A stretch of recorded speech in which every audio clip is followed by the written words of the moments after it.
Fear of abandonment is one of the deepest wounds we carry as humans, a silent ache that shapes our relationships and choices. But what if this emotional pain is not just human? What if, deep within our instincts, we share this fear with the animal kingdom?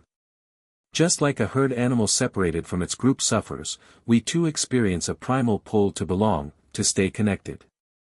In this exploration, nature's creatures will reveal truths about our own hearts. Fear of abandonment is an emotion that runs deeper than many realize. It is not just a fleeting feeling of loneliness but a persistent, sometimes overwhelming anxiety that others will leave us, reject us, or disappear from our lives. This fear often takes root in early childhood experiences, moments when we felt neglected, overlooked, or disconnected from those we depended on. Over time, these early impressions can grow into complex emotional patterns that influence how we relate to others, how we trust, and even how we see ourselves. In everyday life, the fear of abandonment can be subtle or strikingly obvious. For some, it manifests as clinginess, constantly seeking reassurance or validation from loved ones. Others may react with anger or withdrawal, preemptively pushing people away before they themselves can be hurt. This emotional state colors relationships with a sense of urgency and fragility.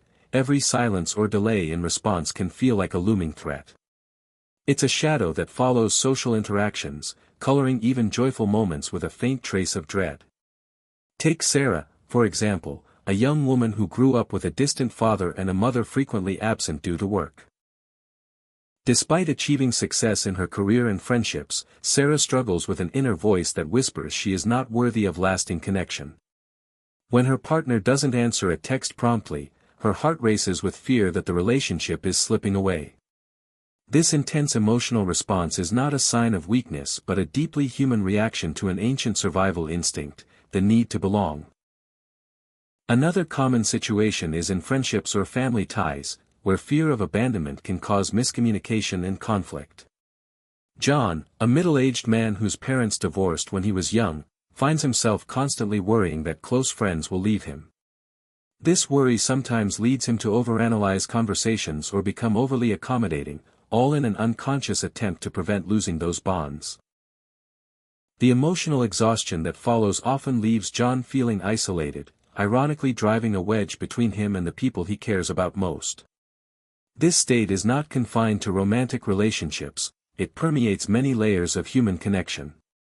Whether it's colleagues, neighbors, or casual acquaintances, the fear of being left out or forgotten can influence behavior in subtle ways. We might avoid speaking up to not risk rejection or overextend ourselves to prove our value. These reactions, while understandable, can create cycles that reinforce feelings of insecurity rather than soothe them. What makes fear of abandonment particularly challenging is that it is invisible to others. Unlike physical pain or obvious distress, this emotional state can be masked by smiles, jokes, or outward confidence. It's a silent struggle that can feel isolating. The very fear that others will leave can make us hesitant to share our feelings, perpetuating a cycle of loneliness and misunderstanding. Recognizing this internal battle is the first step toward breaking free. Psychologists often describe fear of abandonment as a survival mechanism rooted in our need for social connection. Humans are inherently social creatures. Our ancestors depended on groups for protection, resources, and emotional support. Losing a group member meant facing greater dangers alone. This evolutionary background explains why separation or rejection can trigger intense emotional and physiological reactions, increased heart rate, anxiety, and even physical pain. It is not just in our minds but wired into our biology. The impact of this fear extends beyond individual relationships to affect mental health broadly. Chronic anxiety about abandonment can lead to depression, low self-esteem, and difficulty forming trusting attachments. For some, it can manifest in disorders such as borderline personality disorder, where the fear of abandonment becomes a central theme. Understanding the roots and effects of this fear can empower individuals to seek healthier patterns, build resilience, and cultivate self-compassion. Yet, despite its challenges, fear of abandonment also carries a profound message. The human desire for connection is powerful and essential. It calls attention to what matters most, being seen, accepted, and loved. This emotional state, as painful as it may be, is a reminder of our basic need to belong and our capacity for deep empathy and care. As we move forward, this emotional landscape will be illuminated by the natural world, where similar instincts guide animal behavior in remarkable ways. By observing how animals respond to separation and group dynamics, we can gain insight into our own hearts and perhaps find new ways to heal and thrive in connection. To understand the human fear of abandonment, one of the most illuminating animal parallels lies in the behavior of horses, majestic creatures with a deep-rooted need for social connection. Horses are not solitary animals, their survival depends on staying close to the herd, much like humans rely on social bonds. This instinctive drive shapes every aspect of their existence, from how they move and communicate to how they respond to threats. In the wild, horses live in groups typically composed of a dominant stallion, several mares, and their offspring. The herd offers protection and safety. A single horse separated from the group faces heightened vulnerability to predators and environmental dangers. This is no mere preference but a hardwired survival strategy. Separation from the herd triggers stress and anxiety, causing horses to call out or search frantically for their companions. This response mirrors the human emotional turmoil experienced during abandonment or social isolation. The horse's instinct to stick with the herd is both physical and psychological. They rely on constant communication through subtle body language, sounds, and even scents to maintain group cohesion. A horse separated even briefly may display signs of panic, pacing restlessly, neighing loudly, and appearing visibly distressed. This behavior shows how separation disrupts not only their physical safety but also their emotional equilibrium. Interestingly, horses exhibit a remarkable sensitivity to the emotional states of their herd members. If one horse is frightened or anxious, the entire group can quickly pick up on these signals and respond accordingly. This collective empathy underscores the importance of connection within the herd. It's not just about being physically close but emotionally attuned to one another, creating a social fabric that supports survival and well-being. The concept of herd mentality often carries a negative connotation in human contexts, suggesting blind conformity or lack of individuality. However, in the animal kingdom, this instinct is a vital adaptation. Horses do not blindly follow but respond to environmental cues and social dynamics that have been refined over millennia. Their behavior teaches us that belonging is not about losing oneself but about finding safety and identity within a group. Beyond survival, the herd structure influences a horse's daily life and interactions. The dominant stallion maintains order and protects the group, but there is also cooperation and mutual care. Mares groom each other, share food sources, and collectively watch for threats. This balance of hierarchy and cooperation creates a stable social environment where individuals feel secure. Horses are also known for their strong memory and bonds formed within the herd. They recognize individual members and remember social relationships over time. When reunited after separation, horses often show excitement and relief, nuzzling or gently touching their companions. These behaviors emphasize that their connection is emotional as well as instinctual. The horse's intense suffering when separated from its herd offers a vivid metaphor for the human experience of abandonment. Just as a horse's distress signals a threat to its survival, human emotional pain can be understood as a signal of a fundamental need for belonging and security. Both species reveal that the fear of being left alone is more than a fleeting feeling, it is an echo of ancient instincts that prioritize connection. This natural perspective challenges us to view our emotional struggles not as flaws but as essential parts of our humanity. Horses show that belonging is a primal, life-sustaining force.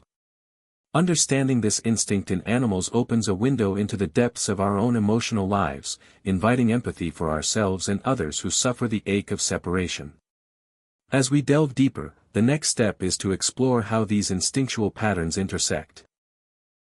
How human and horse behaviors align, creating a powerful metaphor for emotional survival and connection.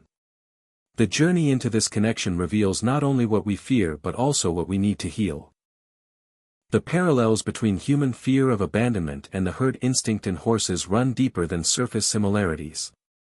When we look closely, the patterns of behavior, emotional responses, and survival strategies reveal a shared blueprint etched by evolution, one that bridges species and illuminates the primal roots of our most vulnerable feelings. Consider the horse separated from its herd. The animal does not merely experience physical isolation. It feels a profound disruption in its emotional and psychological well-being. The frantic neighing, restless pacing, and desperate searching are not random behaviors but instinctive cries for reunion and safety. Humans, too, respond similarly to social separation. The pangs of loneliness, anxiety, and even physical sensations of pain are echoes of this ancient survival mechanism. Metaphorically, the human mind acts much like a herd. Our social networks, family, friends, colleagues, form a psychological group that sustains us emotionally.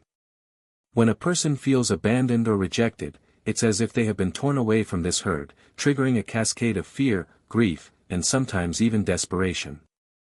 The horse's instinctive response to physical separation mirrors our mental and emotional upheaval in times of loneliness. This connection becomes even clearer when observing how humans and horses both rely on subtle signals to maintain bonds. Horses use body language. Ears pinned back, nostrils flared, necks lowered, to communicate their state to the group. Humans, in parallel, use facial expressions, tone of voice, and body posture to signal connection or distress. Misreading or missing these signs can fracture the bond, just as a horse losing touch with its herd loses its sense of safety. One compelling metaphor is the idea of the emotional herd. Just as horses instinctively move to stay near the group, humans seek emotional proximity. Reassurance, understanding, and presence, from those around them. When these needs are unmet, the sense of abandonment triggers a survival alarm in our brain, rooted in the same neural pathways that animals use to detect threats. Both species also share a remarkable sensitivity to emotional contagion. Horses can pick up on the anxiety of one member and spread it through the herd, creating a collective state of alertness or calm. Humans experience a similar phenomenon. Moods and feelings ripple through social groups, often unconsciously. This emotional resonance strengthens bonds but can also intensify pain when the herd experiences tension or loss. The analogy extends to coping mechanisms as well. Horses often respond to separation by searching frantically or calling out, externalizing their distress in visible ways. Humans, in turn, may seek reassurance through communication, physical closeness, or sometimes withdrawal, mirroring the horse's instinctive attempts to reconnect. When these attempts fail, feelings of despair or detachment can set in, much like a horse abandoned alone in the wild. At a deeper level, the herd instinct reflects an evolutionary truth: belonging is not optional but essential. Both horses and humans are wired to survive within a group, where mutual protection and support enhance chances of survival. The emotional pain caused by abandonment is nature's way of motivating reunion and repair. In this light, fear of abandonment is not a weakness but a vital signal urging us back into connection. Understanding this shared instinct invites compassion, both toward ourselves and others. When someone acts out of fear, anxiety, or desperation over abandonment, we can recognize it as a primal urge for safety rather than irrational behavior. Similarly, acknowledging our own herd needs can help us seek connection more mindfully, avoiding the pitfalls of clinging or pushing away. This profound connection between human and animal behaviors offers a powerful metaphor for healing.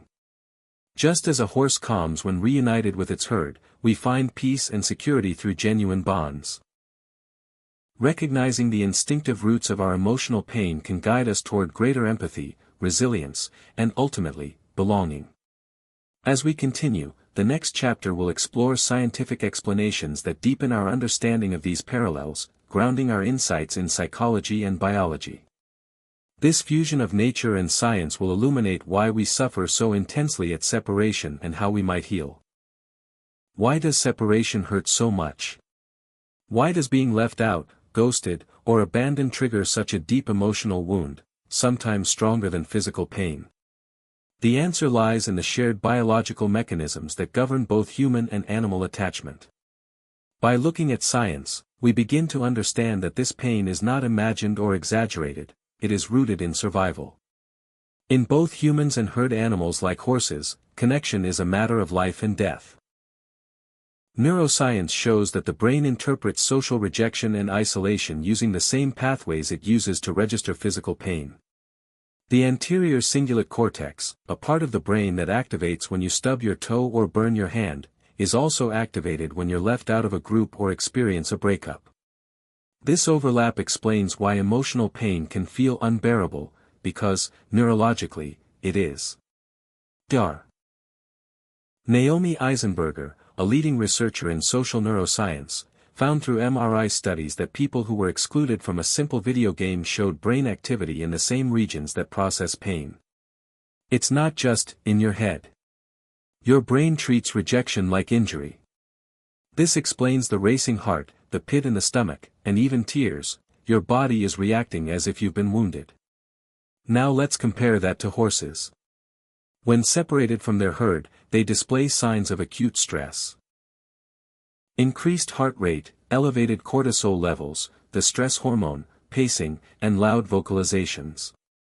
These are not behavioral quirks, they are physiological alarm signals. Like us, their bodies interpret isolation as danger. Evolution designed both species to feel distress when alone, because aloneness often meant vulnerability to predators or death. Attachment theory, first introduced by British psychologist John Bowlby, explains why humans form strong emotional bonds and suffer when those bonds are broken. According to Bowlby, attachment is a biological necessity, especially during childhood, but it continues into adulthood. It's the emotional glue that binds us to others. Just like a foal cries for its mother when separated, a human child, or even adult, will cry, panic, or withdraw when a key relationship is lost. What's more, oxytocin, the bonding hormone, plays a central role in this dynamic. This hormone is released during moments of closeness, when a mother holds her baby, when partners embrace, or even during deep conversation. Oxytocin strengthens attachment and trust. But when separation occurs, the sudden drop in oxytocin creates a chemical void, intensifying feelings of loss and anxiety. Horses, too, release oxytocin when in close proximity to familiar herd members, and their distress increases when those bonds are severed. Let's not forget the role of mirror neurons, special brain cells that allow us to feel what others feel. These neurons are part of what makes both horses and humans empathetic beings. A horse sensing fear in a fellow herd member often becomes fearful too. Likewise, when we see someone we love in distress, our own emotional state shifts. These mirror systems amplify connection, but also amplify pain when those connections are broken. On a psychological level, fear of abandonment is often tied to early attachment experiences. People who experienced inconsistent love or emotional neglect as children may grow into adults who are hypervigilant to signs of rejection. This isn't weakness, it's adaptation. The brain, shaped by past trauma, tries to protect the self from future loss. This same pattern exists in domesticated horses who were abused or raised in isolation.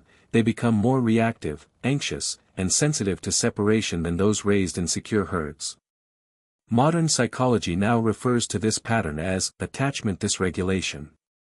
It's the inability to feel safe when separated from loved ones, even temporarily. But just as horses can be reconditioned through gentle, consistent training, humans can also heal. Practices like therapy, meditation, and secure relationships can help rewire the brain's response to separation and gradually reduce the panic. In essence, fear of abandonment is not just an emotional quirk, it is a biologically rooted survival instinct. From the neural circuits in our brain to the stress responses in our body, our systems are designed to crave connection and protest separation. Just like the horse that neighs into the wind for its lost herd, we reach out.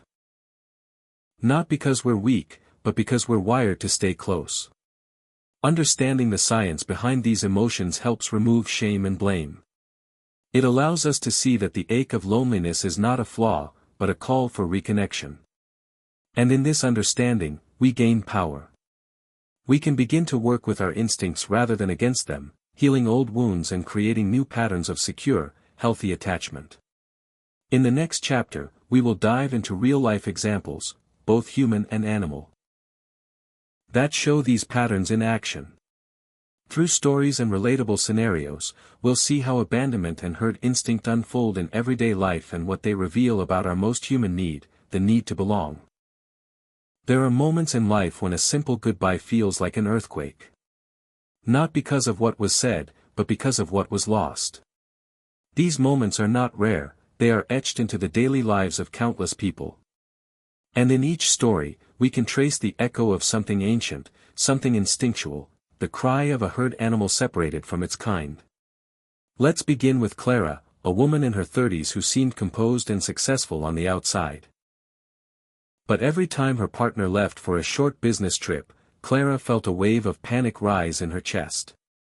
Her sleep was restless, her thoughts darkened, and she couldn't explain why a simple 3-day absence shook her so deeply. What her friends dismissed as neediness was, in reality, an internal alarm system triggered by early emotional wounds. Raised by emotionally unavailable parents, Clara's nervous system learned to equate distance with danger. Her fear wasn't about the present. It was about a history of abandonment relived in every new goodbye. Now imagine a horse named Zafar. Born in a quiet pasture and raised in a close-knit herd, Zafar had always felt safe. But one day, after being sold to a new owner, he was loaded into a trailer and driven away from everything he knew. Once in his new home, Zafar refused to eat, paced endlessly along the fence line, and neighed through the night. No amount of food or affection could soothe him. The separation from his herd was not just physical, it shattered his sense of safety. Zafar's reaction wasn't disobedience. It was grief. In both Clara and Zafar, we see the same emotional blueprint, attachment forged through repetition, then broken in an instant. The reaction isn't logical, it's visceral. The brain screams, "You are alone. You are not safe." Then there's Matteo, a quiet and talented teenager who, after being ghosted by a close friend, shut down emotionally. What seemed like a minor high school drama led to anxiety attacks and months of silence. Matteo wasn't just missing a friend, he was mourning the sudden disappearance of a bond he had relied on. In that silence, he felt invisible, abandoned, and uncertain of his worth. To his teachers, he seemed distracted. To his family, withdrawn. But inside, Matteo was that foal in the field, calling for the familiar shape that no longer answered. In parallel, a mare named Aisha was separated from her foal for veterinary treatment. Though the foal was only gone for a few hours, Aisha became frantic, sweating, pawing at the ground, and calling out constantly. Her body flooded with stress hormones, and even after her foal returned, she remained tense for days. No one had to teach her to panic. Her body simply knew, separation equals risk. Let's go further. Consider Alan, a man who jumped from relationship to relationship, terrified of being alone. He wasn't in love, he was trying to outrun the silence. As a child, Alan had been left with different relatives every few months, never knowing if he'd be picked up again. As an adult, he interpreted solitude as punishment. Whenever a partner became distant, even slightly, Alan would cling, beg, or sabotage the relationship out of fear. His inner voice whispered, "If they leave, you won't survive." And in his mind, it felt true. Much like a horse removed from its herd, Alan's system could not tolerate emotional solitude. It wasn't weakness, it was survival strategy hardwired into his being. The same nervous system that protected a wild Mustang from predators by keeping it with the group was alive and active in Alan, screaming for connection at any cost. One final story, Isabella, a young girl raised with horses, was known for her empathy. One day, her favorite gelding, Bravado, was separated from the rest of the herd for hoof treatment. As he paced and whinnied, Isabella sat by his stall, quietly reading aloud. Over hours, he gradually calmed, recognizing her presence as something familiar.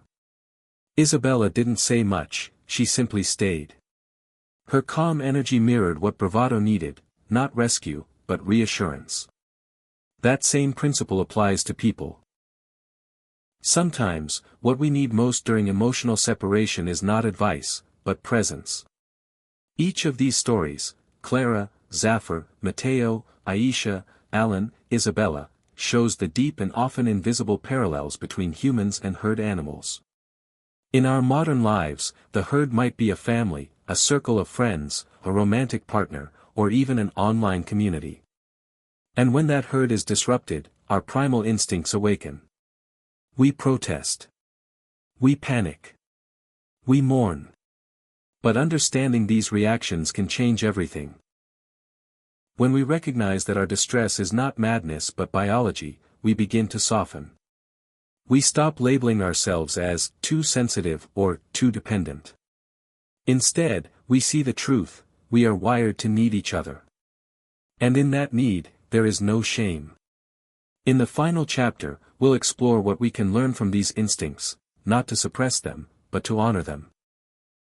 We'll reflect on how embracing our inner, herd animal, can lead us to stronger, more compassionate relationships and deeper self-awareness. What if the pain we feel when someone leaves isn't a flaw, but a message? What if the ache of separation, the racing heart, the sleepless nights aren't signs of weakness, but reminders that we were never meant to survive alone? For all our sophistication and skyscrapers, deep inside, we still carry the wisdom of the wild. We are herd creatures at heart. And in this truth, there is not only vulnerability, there is strength. One of the most powerful realizations that emerges from this journey is the idea that our emotional reactions are not random. They are the echoes of instincts refined over thousands of years, instincts that kept us alive. The same way a foal calls for its mother, we call for love, presence, connection. The pain of abandonment is not a malfunction. It's the mind's cry for safety. Understanding this softens our inner dialogue. Instead of asking, "What's wrong with me?" we begin to ask, "What has my nervous system learned to fear?" That shift in question is the start of healing. Imagine a person who panics when a text goes unanswered.